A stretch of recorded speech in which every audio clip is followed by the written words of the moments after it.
जय जगन्नाथ सांग मैंने मो चैनल को आपण मन स्वागत। मुझे आपण मन को गोटे सजना फूल रेसिपी करके देखेबी। चलते मुझे बाछि बुछि दे धोई धाइक आने तापर आपण मन को रेसिपी करके देखेबी।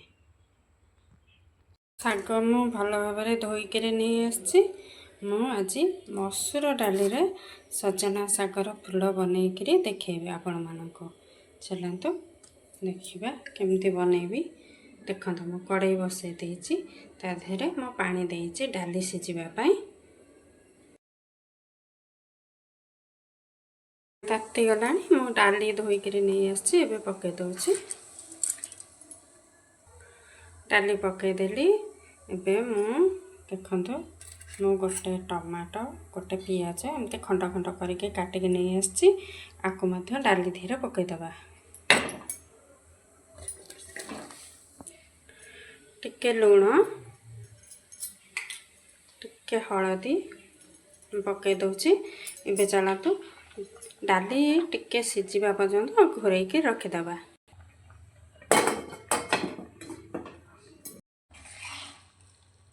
देखो डाली अधारू अधिक आमर सिझी गलानी। जेहेतु आमर फूल टिके सिझिब मुझे फूल को पके दउछि। फूल पके दबा।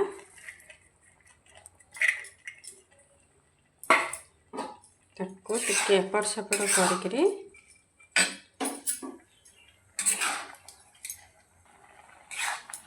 ताको 5 ରୁ 7 मिनिट खंडे फुटिबा पई छाड़ दबा। ढांकुणी घोरै दबा। अल्प रसुण नहीं जाइए ताको छेची दबा।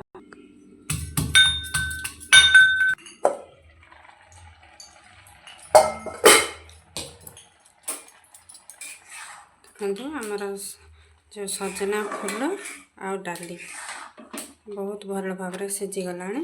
एबे चलते आपको छुंक लगेदबा।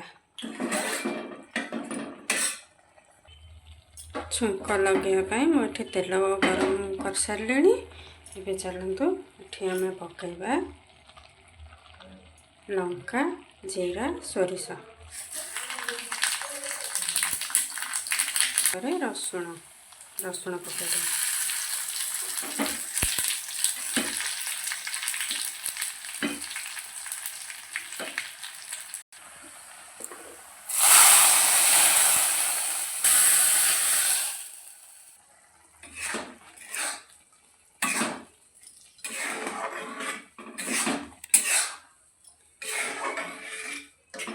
देखो आमर सजना फूल आ मसूर डाली पूरा रेडी।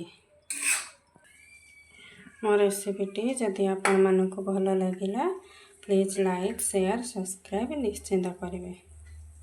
रोजी जय जगन्नाथ।